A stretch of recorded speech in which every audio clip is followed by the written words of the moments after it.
A very significant battle in Star Wars is the Battle of Scarif from the movie Rogue One. Not only did it mark the beginning of the Galactic Civil War, but it also exposed how complacent the Imperial fleet commanders had become now the Empire had been in power for 19 years. So how did the battle play out, and how did the Empire make lazy, critical mistakes when they held such a firepower advantage over the attacking Rebel Alliance? Welcome to another Imperials Explained video, and this video will break down both the Rebellion and the Empire's space battle tactics during the Battle of Scarif.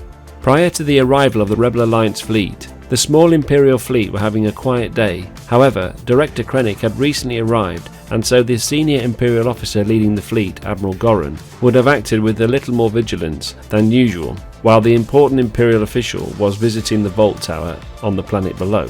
Having said this, little did Gorin realise what was about to happen. So let's look at the space battle events and assume the ground battle had happened as it did.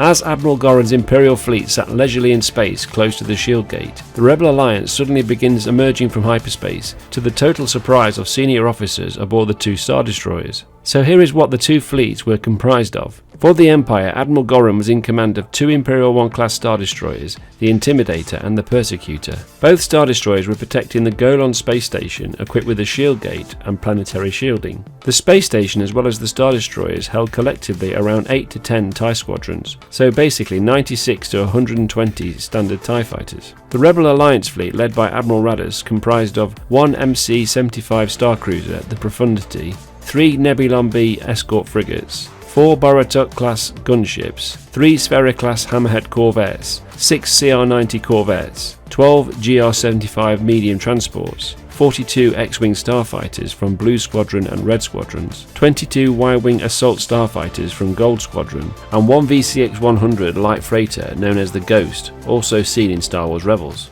The Empire most certainly held the advantage when it came to capital ship firepower, and especially when you look at the Star Destroyers with the heavy turbo laser batteries. Compare them to the Rebel fleet comprising of only one notable capital vessel, the MC-75 Star Cruiser, which lacked turbo laser firepower. The STs could have wrapped up the battle relatively easily, if only Admiral Gorin had pressed the attack very early in the battle. The rest of the Rebel fleet, made up of frigates and gunships, were too light to cause any of the two Star Destroyers much of a problem. However, the Rebels' trump card was their superior starfighter complement, which was outnumbered by TIE fighters in the early stages of the battle as both fleets engaged each other. While the TIE fighters attacked the entire Rebel fleet, Admiral Gorin seems to have felt that was enough to hold back his Star Destroyers from committing to engage head-on with the Rebel capital ships. Whether Gorin was ordered to hand back or actually ordered the tactic on his own is unclear, but the fact that Gorin did not press the attack could have come down to a number of factors, such as simply overconfidence, complacency, an underestimation of the Rebel fleet, and then simply implemented the wrong tactics. Instead, the Star Destroyers fired upon the Rebel fleet, but they were certainly not utilising their overwhelming amount of 60 heavy turbo laser batteries.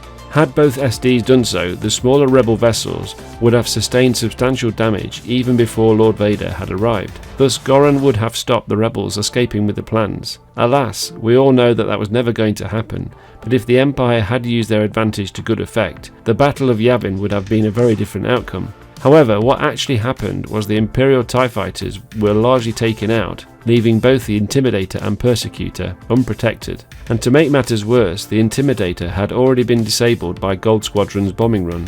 With the vulnerable SD floating next to Admiral Gorin's SD, the Persecutor, the Rebels' Hammerhead Corvette arrived unchallenged by TIE fighters to push the crippled Star Destroyer into Gorin's vessel, destroying both ships. What was worse for the Empire was that one of the SDs plunges into the shield gate, which lowered the shield, allowing the Rebels to transmit the Death Star plan's data file to Admiral Raddus on board his MC-75 Star Cruiser. Although the arrival of Darth Vader's Star Destroyer the Devastator made light work of the Rebel ships that remained as they attempted to jump to hyperspace, the opportunity to stop the Rebels with the plans, although almost thwarted, was to no avail.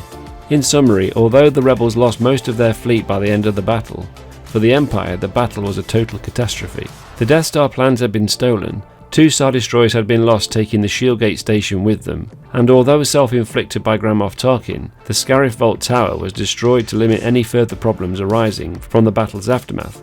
The huge significance of the Battle of Scarif was it led to the destruction of the first Death Star, seriously undermining the Empire's authority across the galaxy, but it also started a chain of events which eventually led to the Empire's demise.